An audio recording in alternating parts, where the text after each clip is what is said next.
Earlier this week, Senate Democrats stopped filibustering the important legislation before us.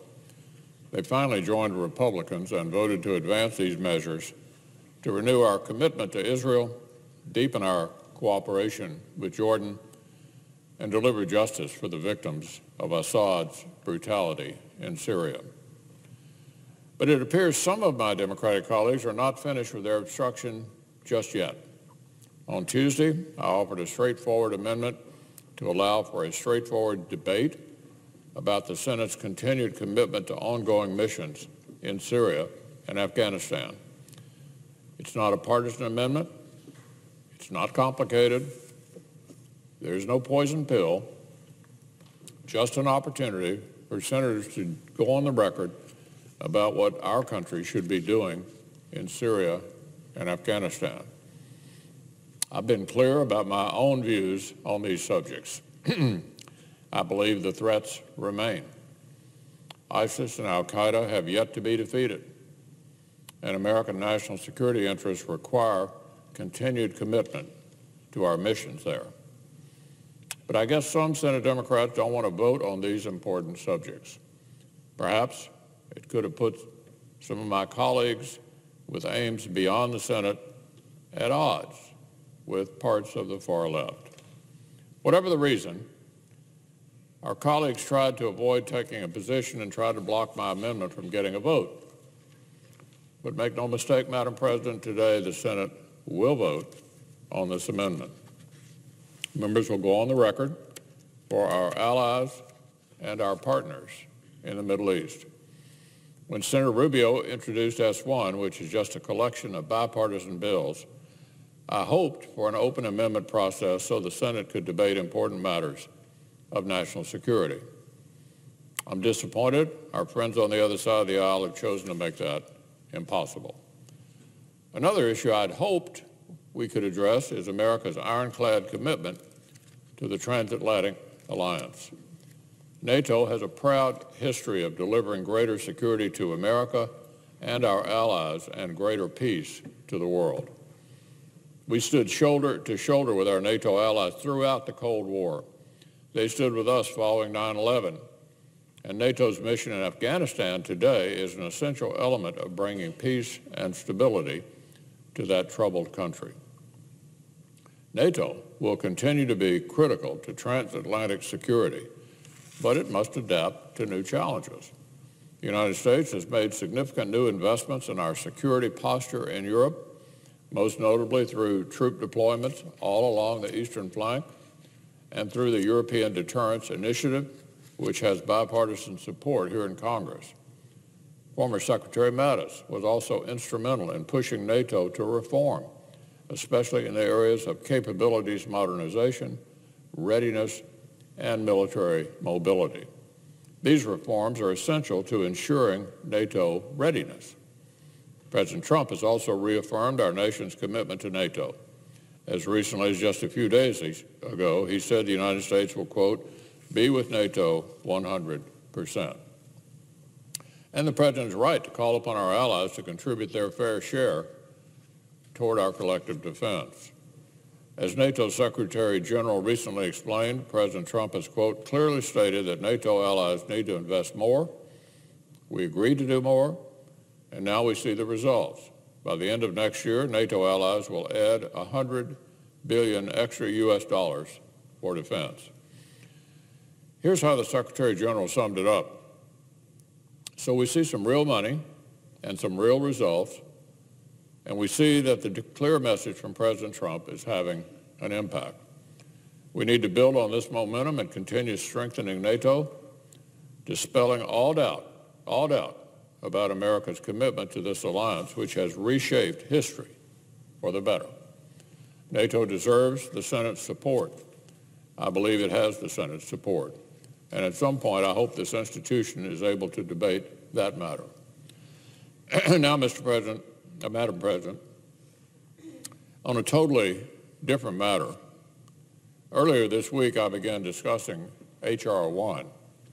This is the House Democrats' marquee bill for the new Congress.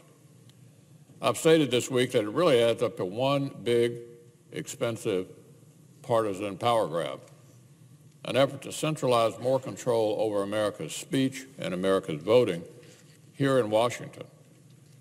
The Democratic Politician Protection Act. I'm pleased that people are beginning to pay attention to this monstrosity, a monstrosity.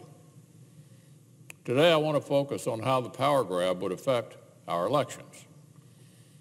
Because when Washington politicians suddenly decide their top priority is grabbing unprecedented control over how they get elected and sent to Washington in the first place, alarm bells should start ringing all over this place.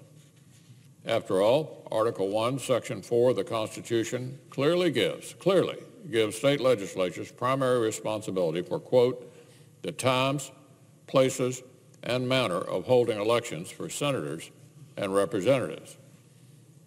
Now, there are times in American history when it has come to that. There have been times when our nation has needed the federal government to get involved to expand and protect the franchise or to respond to a national emergency. For example, bills like the Voting Rights Act, which secured the franchise for African Americans, or the Help America Vote Act, which provided guideposts to prevent a crisis like the Bush versus Gore recount from occurring a second time. So what is the alleged crisis now? What is the alleged crisis now?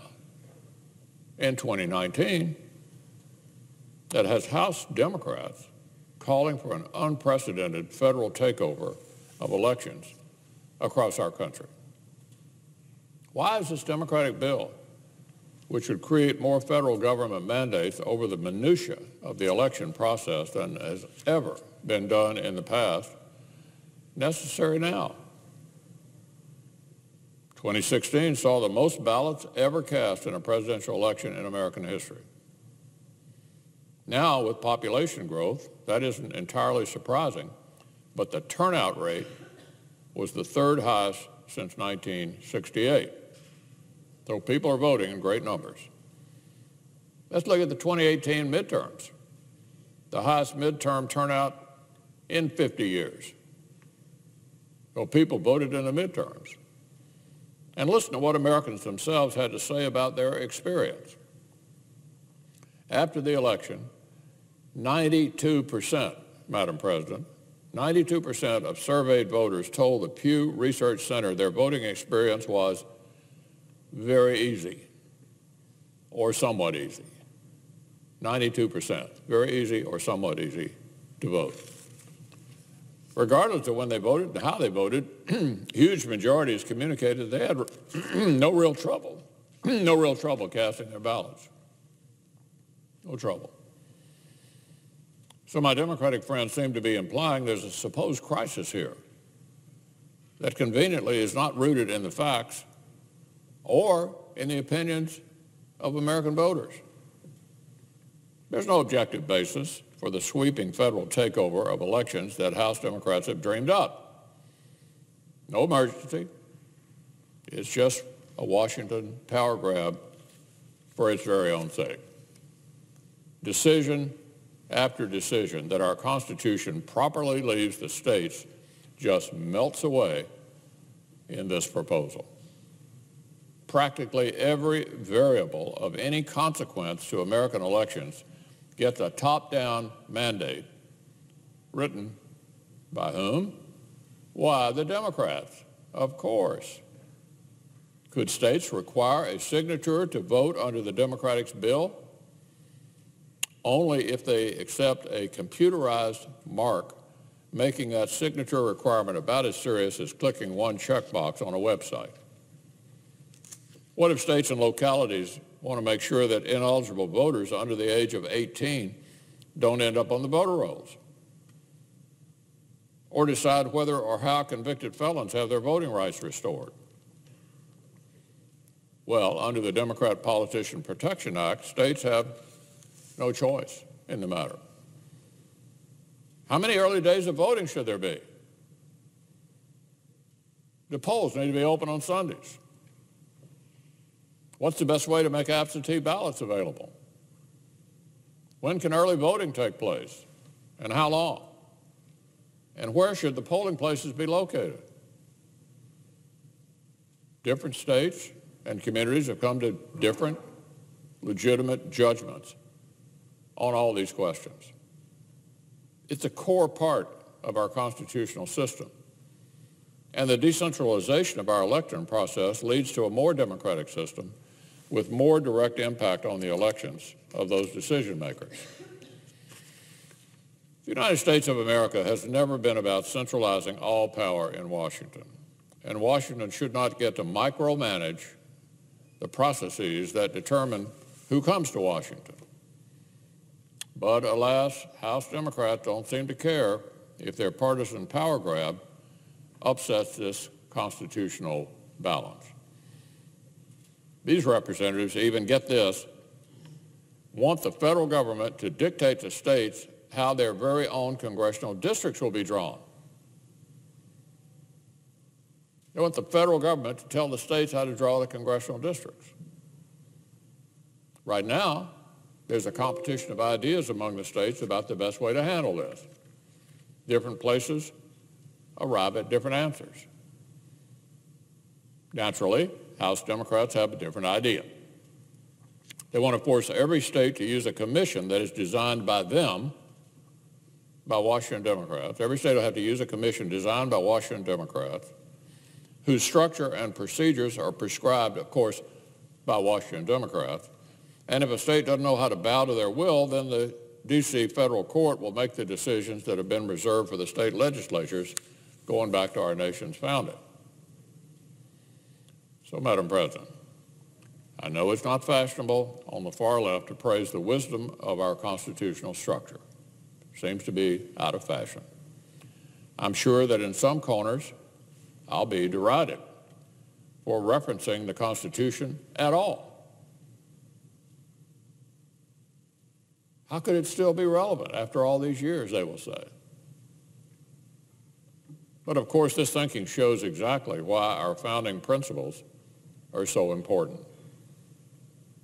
Our Constitution is there to protect our liberties and protect our form of government from the whims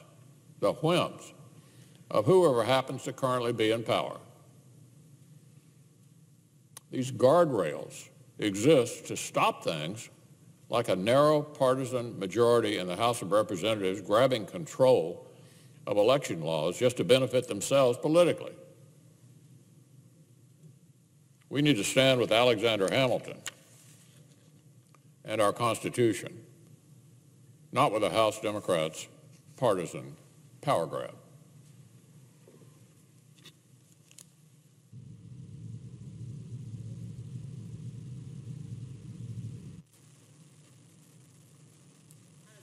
Order, the leadership time is reserved. Morning business is closed. Under the previous order, the Senate will resume consideration of S1.